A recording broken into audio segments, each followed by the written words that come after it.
안녕하세요. 지금 이 사람 임수민입니다. 2023년 기준으로 우리나라 운전면허 소지자가 3,443만 명인데요. 이 중 43%가 여성이라고 합니다.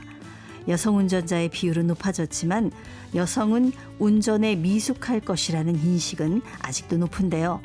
언니차 이현지 대표는 여성들이 도로 위에서 당당한 운전자가 될 수 있도록 길잡이가 돼주고 있습니다.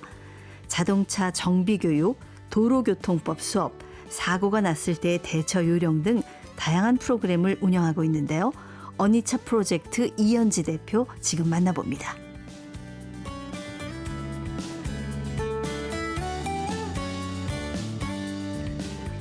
여성 운전 프로젝트 언니차의 이현지 대표님 나오셨습니다. 안녕하세요. 안녕하세요. 네, 여성 운전 독립 만세를 외치고 다닌다고 하시는데 맞습니다. 네. 옛날에는 사실 제가 운전면허 한 33년 정도 딴지 됐거든요. 예전에 처음에 운전할 때는 그냥 정말 약간 무서웠어요. 여자들 운전할 때. 좀 있죠. 네. 아니 밥이나 할 것이지만 요즘은 이런 분 없지 않습니까? 잘 없는데 네. 제가 어떤 일이 있었냐면 운전을 하다가 사고가 났는데 상대방 운전자가 남성분이 내리더니 바로 뭐라고 하냐면 저한테 야 좀 마! 이러는 거예요. 그래서 아니 저를 언제 봤다고 아줌마라고 그렇게 그러니까 아줌마라는 게 나쁜 말은 아니지만 그쵸. 그렇게 얘기할 땐 약간 좀 비하 표현이 네, 들어있어요. 맞습니다. 똑같은 상황이라도 남자일 수도 있고 여자일 수도 있는데 네. 여성 운전자일 경우에는 괜히 좀 무시를 하는 네, 약간 그런 거죠. 아직도 그런 분들이 참 계시나요? 있는 것 같습니다. 예. 이 언니차 프로젝트 이게 뭔지 되게 궁금해하시는 분들이 많이 있으실 것 같아서 네. 이거 좀 소개를 해주시죠. 예. 그렇죠. 언니차는 말 그대로 이름처럼 아빠차, 오빠차 말고 운전하는 여성들을 위해서 언니차라는 이름으로 만들어진 프로젝트 팀이에요. 여성 운전자를 언니차 이렇게 표현하신 거군요. 네, 맞습니다. 네. 그래서 여기서 운전자들을 위해서 워크숍을 운영하고 있고 커뮤니티를 운영하면서 서로 막 궁금한 것도 물어보고 세차 모임도 하고 이러면서 이제 연대감과 유대감을 쌓으면서 지식도 업하는 그런 모임 하고 있습니다. 오, 여성들끼리 모여서 차에 대한 얘기를 한다는 게 굉장히 신선해요. 왠지 차는 좀 남자들이 좋아하는 것 같고 그죠. 그런 생각을 저도 모르게 갖고 있었던 것 같습니다. 근데 그 여성 운전자가 남성보다 운전에 객관적으로 봤을 때 좀 취약하다고 보십니까? 어떠세요? 저는 예. 저의 물론 개인적 생각이긴 하지만 여성 운전자가 딱히 남성 운전자에 비해 더 이렇게 운전을 못한다거나 능력이 떨어진다는 생각은 들지는 않습니다. 왜냐하면 아무래도 운전이란 것 자체가 다 핸들을 잡고 태어나지 않았잖아요. 예. 그래서 모두가 다 처음 배우는 기술이기 때문에 더 익숙한 사람과 덜 익숙한 사람이 있지 않나 그냥 그 생각을 하고 있습니다. 네. 그래도 조금 그 비율상으로 놓고 봤을 때 흔히 뭐 3대 7에 얘기를 하시잖아요. 네. 남성 중에서도 뭐 여성적인 취향을 갖고 있는 뭐 그런 분들이 3, 여자 중에서도 남성들이 좋아하는 것에 관심을 갖고 있는 사람이 3, 뭐 이 정도 된다. 3대 7 법칙 이렇게 얘기하는데 아무래도 좀 기계적인 거는 남자들이 좀 더 잘하지 않나 이런 생각이 저는 아직도 들거든요. 그렇죠. 솔직히 말하면 현대 자동차 산업의 95%가 남성이긴 합니다. 네. 게다가 이제 남성분들은 이야기를 할 때 자동차에 대한 얘기가 화제거리로 올라오잖아요. 잡담을 하실 때. 네. 근데 아무래도 상대적으로 여성분들은 좀 그런 화제가 잘 올라오진 않고 있는데요. 그런 차이 자체가 이미 만들어져 있는 자동차는 남성적인 것. 오빠 차 뽑았다. 막 이런 노래는 있지만 사실 언니가 차 타는 이야기는 사실 잘 없었잖아요. 네, 그러다 뭐 보니 흔히 김여사 운전한다고 맞아요. 되게 좀 나쁜 말을 오히려 하죠. 주차 못하고 헤매고 있으면 김여사 아니야? 막 이런 얘기 하잖아요. 네. 그러기다 보니까 아무래도 여성들이 오히려 움츠려들게 되어서 이런 결과가 나오지 않았나. 네네. 그러니까 능력의 차이라기보다는 현재의 어떻게 보면은 약간의 차별이 만든 결과다. 저는 그렇게 생각하는 편입니다. 그럼 언니차 프로젝트에는 어떤 분들이 참여를 같이 하고 계시나요? 네네. 2020년에 시작할 때 네. 저랑 그리고 자동차 산업에서 특히 부품 관련해서 참여하고 계시는 분이 한 분 계시고 네. 그리고 디자인 쪽으로 하시는 분이 한 분 계셔서 셋이서 이제 시작을 했는데요. 예, 예. 이제 지원 사업이 끝나고 나서 두 분은 생업으로 가셨고 이제 제가 주축이 되고 또 새로운 분들이 합류해서 하고 있습니다. 네, 그럼 이게 탄생한 게 이제 몇 년쯤 되는 거예요? 이제 6년 차가 되었죠. 6년. 네네. 근데 맨 처음에 이런 거를 어떻게 할 생각을 했는지 그게 궁금해요. 그렇죠. 저도 솔직히 지금은 언니차가 이렇게 멋진 프로그램에 등장하게 되었지만 처음에는 여성가족부 지원 사업을 코로나 때 시작을 했었어요. 원래 어떤 일 하시는 분이셨어요, 우리 대표님은? 원래는 입시 강사로서 논술과 국어를 가르쳤습니다. 논술 선생님이셨어요? 그렇죠. 네. 자동차에 대해서 뭘 좀 아셨어요? 그러니까 제가 운전을 시작한 게 2014년쯤이었는데 네네. 그때 첫 차를 중고차로 시작하다 보니까 예. 이게 고장이 난 건지 원래 이런 건지 걱정이 되다 보니까 이제 스스로 공부를 좀 시작을 했어요. 아, 그때 처음으로 이제 네네. 좀 들여다보기 시작하셨군요. 네, 맞습니다. 무슨 계기가 있으셨어요? 사실 정확한 계기라면은 여러 가지들이 있었는데 첫 차를 이제 시작하고 나서 네. 그 자동차 동호회에 들어갔거든요. 근데 거기 가보니까 저 빼고 다 남자인 거예요. 그랬을 것 같아요. 그래서 네. 나름 재미있게 활동을 하긴 했지만 이렇게 남자들만 있는 동호회 만들고 여자들이 모여서 이렇게 차 이야기도 하고 서로 알아갈 수 있는 곳이 있으면 좋지 않을까 하고 생각하게 된 것 같아요. 네. 그러다가 코로나 때 조금 한가해지면서 맞아요. 뭐 정부 프로젝트에서 이 아이디어를 생각을 하셨다고요? 예. 여성가족부 청년 지원 사업으로 시작하게 되었는데요. 네. 그래서 버터나이프 크루 2기로서 그게 뭐예요? 버터나이프 크루가 여성 청년 성평등 지원 사업이에요. 여성가족부에서 나온. 네네. 그래서 거기서 사업을 받아가지고 이 언니차 프로젝트 워크샵도 만들고 책자도 만들고 지금은 이제 책까지 나왔지만 네. 이 프로젝트를 하게 된 거죠. 그러니까 사업을 지원해서 이제 거기에 당선이 되려면 이렇게 뭐 강조하는 포인트가 있었을 거 아니에요. 그쵸, 네. 그쵸. 어떻게 설득을 시키셨는지요? 그때 제가 이제 교육 경력이 당시 10년이 넘게 있었고 예. 그리고 자동차 관련 산업이신 분이 한 분 계셨고 또 디자인이신 분 한 분 이렇게 모여서 어떻게 보면 교육, 디자인 그리고 자동차 이렇게 3박자가 딱 맞아 떨어진 거죠. 아, 3명이 이제 프로젝트 창립 멤버네요. 네네, 맞습니다. 예. 그래서 여성들한테 뭘 좀 전파를 해주고 싶으셨던 거예요? 말 그대로 저는 이제 언니 차를 하면 그럼 난 차가 없는데 차를 사라는 건가 이렇게 생각을 하시는 분도 계시는데 언니 차는 말 그대로 원할 때 떠나고 돌아올 수 있는 힘 그러니까 운전하는 기술 그것에 겁없이 한번 도전해보자 이런 마음을 키워서 여성분들의 독립적인 삶을 도와주고 싶었습니다. 그 어떤 활동부터 처음에 시작을 하셨어요? 지원 사업 받고 나서 시작한 게 말 그대로 워크샵을 만들었거든요. 지원금이 좀 많이 나왔어요? 그렇게 많이는 아니고 700만 원 정도 나왔습니다. 그 정도의 네네. 소액이네요. 예. 네, 맞습니다. 진짜 인건비는 포함되지 않았고 예. 그냥 재료비만 포함된 금액이었습니다. 그 어떻게 시작을 하셨어요?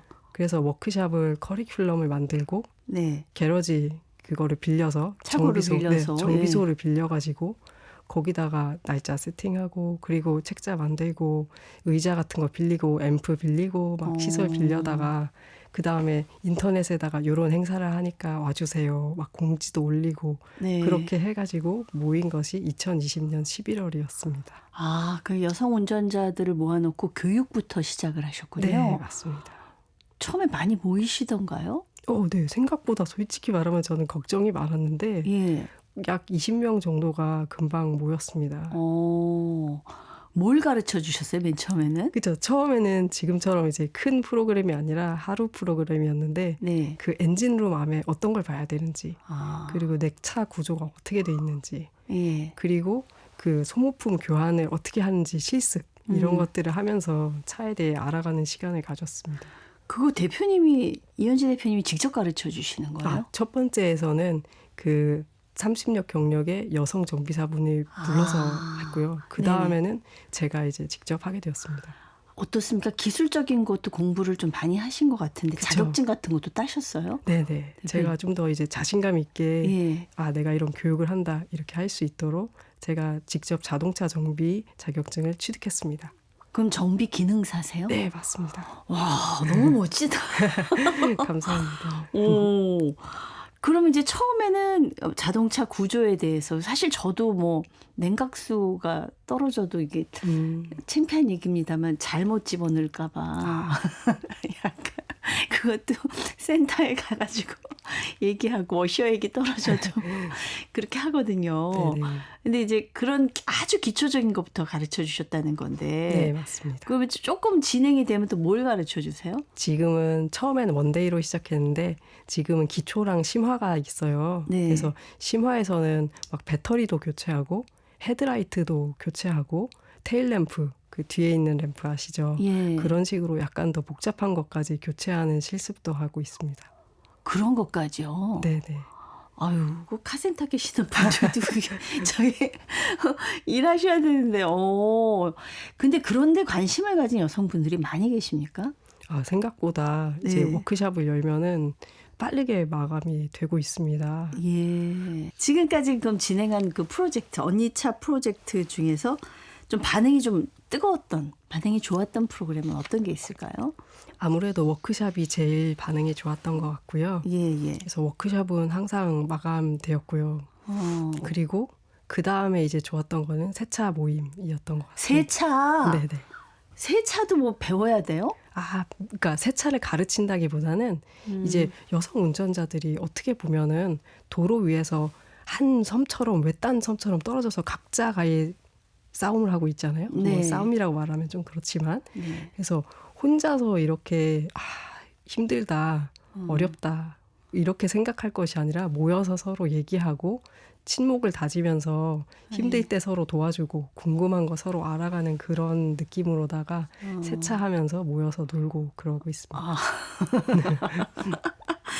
그래요.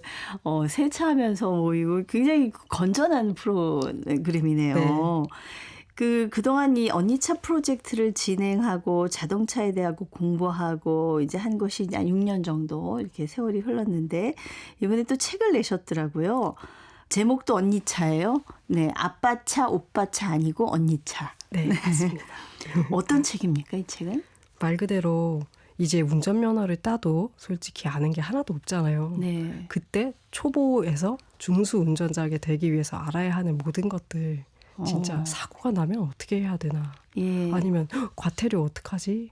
막 주차 딱지 어떻게 피하지? 이런 것들 아무것도 모르잖아요. 네. 왜냐하면 제가 아무것도 모를 때 다 지갑으로 깨지면서 배웠습니다. 네. 그래서 다음 시작할 분들께서는 이런 어려움을 겪지 않고 할 수 있도록 이렇게 책으로 만들어 왔어요. 이거 말하자면 여성운전 독립 가이드북으로 만드셨지만 이 시간 함께 하시면 남성분들도 좀 많이 도움이 되실 네네. 수 있는 그런 얘기들을 제가 몇 가지 좀 여쭤볼까 합니다. 네네. 운전석에 앉았다. 그러면 뭐 물론 베테랑 운전사분들은 잘 아시겠습니다만 제일 먼저 우리가 좀 그냥 막 몰고 갈 것이 아니라 좀 체크해보고 출발해야 될 것들이 있죠. 네네, 그렇습니다. 네, 어떤 걸 좀 살펴봐야 될까요? 먼저 시트 포지션. 운전석을 나에게 맞게 안전하게 네. 바꿔야 되고요.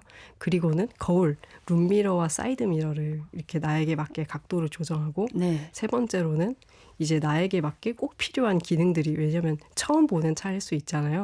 그렇죠. 특히 뭐 차를 빌렸다거나 맞아요, 이런 맞아요. 경우에는 처음에 막 한 시간 정도 되게 낯설더라고요. 맞아요. 네. 그래서 꼭 필요한 기능인 시동 버튼, 비상등, 그리고 등화 조작 레버, 네. 그리고 와이퍼 레버 이런 최소한의 필요한 기능들을 익히는 것이 가장 필요하다고 생각합니다. 먼저 처음 보는 차일 경우엔 반드시 네, 시트 포지션. 네, 확인을 해야 될 것 같고요. 특히 왜 지금 잠깐 얘기했습니다만 렌터카라든가 요즘 공유자동차도 이용 많이 하시잖아요. 이런 자동차들 빌릴 때 우리가 조금 신경 써야 될 것, 주의해야 될 것들이 있을까요? 첫 번째로는 렌터카 특히 공유자동차의 경우는 앞사람이 낸 사고를 내가 책임지지 않을 수 있도록 차를 받았을 때 차를 꼼꼼하게 촬영을 하시는 것이 좋고요. 맞아요. 네. 네. 그리고 두 번째로는 이 렌터카에 있는 보험은 내 원래 차에 있는 보험이랑 굉장히 달라요. 그래서 네네. 그래서 보장되는 범위가 내 원래 차였다면 되었을 것도 렌터카에서 안 되는 경우가 있습니다. 네네. 예를 들어서 제가 제주도에서 렌터카를 빌린 적이 있는데 그 렌터카의 계약서에서는 휠 및 타이어의 손상은 보험이 안 해준다 이렇게 돼 있는 계약 사항이 있었어요. 그건 자비로 해야 된다는 그렇죠. 거예요. 휠하고 타이어는. 네네. 이런 식으로 예외 사항들이 막 있을 수 있기 때문에 그거를 한번 잘 숙지를 하시는 것이 좋고요. 보험도 확인을 해봐야 네네, 되고요. 그렇습니다. 예. 왜냐하면 계약서에 다 써 있습니다. 네. 그리고 또 어떤 걸 보시냐면 이제 보험 중에서 자차 보험이라는 것이 있는데요. 이 자차 보험이 자기 부담금이 얼마인지 보시고 가입하시면 될 것 같습니다. 자기 부담금이라는 것은 예를 들어서 내가 렌터카를 타다가 사고가 났다고 생각해 볼게요. 네. 그래서 사고가 나서 70대 30에 사고가 났습니다. 네. 내가 30이라고 가정할게요. 그러면은 내 차 수리비에서 상대방의 과실인 70%는 내 차 수리비 예를 들어서 100만 원이다. 네. 그러면 그중에서 70만 원은 상대방의 보험이 내주고요. 그리고 30만 원은 제 과실이잖아요. 네. 그래서 제가 원래는 현금으로 내야 되는데 그 부분을 커버해 주는 것이 바로 자차 보험입니다. 네. 네. 근데 그 자차 보험이 100% 돈을 다 내주는 것이 아니라 나한테 자기 부담금을 제외하고 보상을 해주는 거예요. 그렇죠. 기본으로 얼마 내야 되는 네네. 게 있죠. 그래서 예. 그 자기 부담금이 최소 액수가 내가 그 렌터카를 빌릴 때 자기 부담금을 많이 내는 것인지 적게 내는 것인지에 따라서 렌터카 비용이 달라지게 돼요. 그래서 네. 비싼 보험에 가입하면 자기 부담금이 적어서 내가 좀 사고가 나더라도 부담이 적어지지만 네. 조금 싼 자차 보험에 가입하게 되면 자기 부담금이 올라가면서 사고가 났을 때 내가 낼 수 있는 최대 네. 액수가 올라가는 그런 차이가 있습니다. 머리가 아파지기 시작하는데. 좀 어렵죠. 이건 편집하셔도 저는 돼요. 이게 저는 경험이 있기 때문에 여행 가가지고 렌트카에 했는데 남편이 보험을 우겨가지고 자차를 빼고 했다가 정말 사고가 나서 비싼 여행을 다녀온 적이 있기 눈물이 때문에 나네요. 예, 저는 웬만하면 보험료를 조금 더 내더라도 네네. 보장이 잘 되는 거랍니다. 맞습니다. 네. 우리가 좀 도로에 대해서도 좀 알아야 될 것들이 있다면 좀 설명을 해 주시죠. 네. 도로에 대해서는 아무래도 초보분들께서는 이제 차로나 차선의 이름에 대해서 아니면은 도로 시설물에 대해서 아직 낯설 수가 있는데요. 네. 특히 막 톨게이트 같은 경우는 아직 나 헬패스가 없는데 잘못 들어가면 깜짝 놀라가지고 그 브레이크를 밟으시고 막 그런 경우가 있는데 있죠, 있죠. 그렇죠, 그렇죠. 예. 저는 심지어 후진하는 차도 봤습니다. 근데 그렇게 하시면은 굉장히 위험하고 사고가 날 수 있기 때문에 일단 바로 통과를 하시고 어떻게 하신다? 네, 고속도로 통행요금소에다가 전화하셔가지고 아니면은 그대로 가시면 그냥 집으로 고지서가 날아옵니다. 네네. 그때 그 고지서의 내용에 따라서 전화로 하시면은 다시 수정된 요금으로 내실 수 있습니다. 그러니까 사실 이제 운전 오래 하신 분들은 아시겠지만 오늘 특히 이제 초보분들이 들으면 도움이 많이 되실 것 같습니다. 그 사고 났을 때 사실 굉장히 많이 당황을 하게 됩니다. 맞습니다. 사고 처리할 때 사고 대비해서 우리가 평소에 좀 준비해 둬야 될 것들이 있을까요? 네, 사고에서는 평소에 준비해두면 되게 유리한 것이 예를 들어서 첫 번째로는 의외로 간과하시는데 내가 가입한 보험사의 보험 출동 번호 그거를 저장해 두시는 겁니다. 네네네. 그래서 예를 들어서 뭐 작년에는 S 화재 거를 했는데 올해는 H 화재 거를 했어. 근데 바뀐 번호를 저장을 안 하시는 거예요. 심지어는 어느 네네. 보험인지도 순간 그쵸? 당황해서 맞습니다. 헷갈려요. 그래서 그거를 이제 출동 번호를 이제 보험사를 새로 재가입하실 때 바로 저장을 해두시는 게 가장 좋고요. 저장을 해놓거나 아니면 차에 어디다가 이렇게 그죠? 메모를 해서 뭐 맞아요. 붙여놓든가. 네네네. 그래도 좋습니다. 네. 내 보험사 출동 번호 네. 확인하고 그 다음에는 어떤 거냐면 내가 사고가 나더라도 미리 과실이 몇 대 몇 정도인지 대략 알고 있어야 상대방이 막 잘못했어요 안 했어요 막 이렇게 하더라도 제가 이제 주눅이 들지 않을 수 있잖아요. 네. 그래서 과실 비율을 미리 좀 알아두시면 좋고요. 그걸 어떻게 전문가가 아니면 좀 어렵지 않아요? 그 흔히 왜 목소리 큰 사람이 이긴다고 하잖아요. 좀 그런 게 있죠. 네. 그래갖고 여성 운전자들 특히 사고 났을 때 네. 막 저쪽에서 크게 얘기하면 주눅 들어갔죠. 내가 잘못하지도 않았는데 네네. 뒤집어 쓰는 경우도 있더라고요. 사실은 제가 그렇게 된 적이 있었습니다. 네네. 10년 전에. 예. 사고가 났는데 제가 직진 주행 중이었는데 오른쪽에서 차가 되게 바투 끼어들었어요. 예. 그렇게 해서 접촉사고가 일어나게 되면 끼어든 쪽이 70, 저희가 30이 되는 사고였는데 제가 그 당시 2014년이었거든요. 네. 초보 운전 네, 시절이었겠네요. 완전 초보였죠. 네. 그래서 뭔진 모르지만 일단 그 보험을 불러서 얘기를 했는데 그 보험 사람이 마치 제가 잘못했다는 듯이 막 얘기를 했어요. 근데 저는 아무것도 모르니까 그런가? 막 이렇게 생각을 했지만 뭐라고 반박할 근거를 몰랐기 때문에 네. 그냥 알고 보니 저의 8대2 과실로 처리가 되어버렸습니다. 더 잘못한 것으로. 그렇죠. 심지어 제가 30 과실인 사고였음에도 네. 불구하고. 그러니까 이게 보험사에서 알아서 다 처리해 주겠거니라고 생각을 하면 안 된다는 말씀이시죠. 그쵸. 네, 네. 또 어떤 것들 또 사고 처리에 있어서 준비를 해야 될까요? 네, 예를 들어서 고속도로 긴급 견인 번호인 1588의 2504, 즉 둘오영사니까 도로공사죠. 도로공사가 2504, 네, 둘오공사요. 도로공사. 네. 그렇군요. 네. 그거를 준비해 두시면은 고속도로에서 사고가 났을 때는 무료로 견인을 해줍니다. 네. 그래서 거기 전화번호를 저장해 두시면 참 좋고요. 네네. 그리고 왜 사고가 나면은 막 이제 증거 수집해야 된다고 네네. 차 뒤에 잔뜩 밀려 있는데 그냥 빼지도 않고서는 뭐 찍으시고 막 저기 견인차 올 때까지 아니 보험사 경찰 올 네네. 때까지 안 빼시는 분들이 계시더라고요. 네네. 그렇게 하는 게 필요한 건가요? 그게? 일단은 사고가 굉장히 큰 경우에는 현장을 보존해야 할 수도 있겠지만은 경미한 사고인 경우에는 촬영을 하시고 사건의 파악이 되시잖아요. 예를 네. 들어서 내가 직진하고 이 차가 끼어들었으니까 이 차의 과실이구나라고 판단이 되면 사진을 찍으실 때 어떻게 하셔야겠어요? 이 차가 끼어드는 정황을 보이게 촬영을 하시는 거죠. 그런 식으로 제가 과실을 미리 알아두면 유리하다고 말씀드린 이유가 네. 보험사가 왔을 때 받아칠 근거가 됩니다. 요즘은 블랙박스 있어갖고 이런 거 잘 안 해도 괜찮지 않을까요? 그렇기는 한데 이게 블랙박스가 사각지대가 있어요. 네. 그래서 블랙박스가 예를 들어서 앞이랑 뒤가 찍히잖아요. 예. 근데 옆에서 받쳤다 이러면 안 보입니다. 그렇기 때문에 그 사고 상황을 제가 이제 재구성해서 보험 조사원한테 말할 수 있어야 되고요. 네. 그러려면 증거를 수집해서 이쪽을 받았으니까 옆에서 받은 것이다. 이런 식으로 설명을 할 수 있어야 되고요. 네. 특히 또 조심하셔야 될 부분 뭐냐. 블랙박스가 고장이 잘 납니다. 제가 이런 적이 있습니다. 블랙박스만 믿고 있었는데 그러니까요. 봤더니 언제부턴가 이게 녹화가 안 되고 맞아요. 있더라고요. 그거 몰랐어요. 네네. 그래서 오늘 날짜로 녹화되고 있는지 한 달에 한 번이나 일주일에 한 번은 다시 보셔야 됩니다. 안 그러면은 블랙박스 믿었는데 없으면 너무 속상하잖아요. 예. 보니까 다 제가 경험했던 일들이에요. 네네. 근데 사실 사고가 났을 때 보험 처리하고 이러면 또 할증 문제도 있고 하니까 그냥 우리 현금으로 끝냅시다. 네네. 이렇게 하는 경우들도 있잖아요. 네.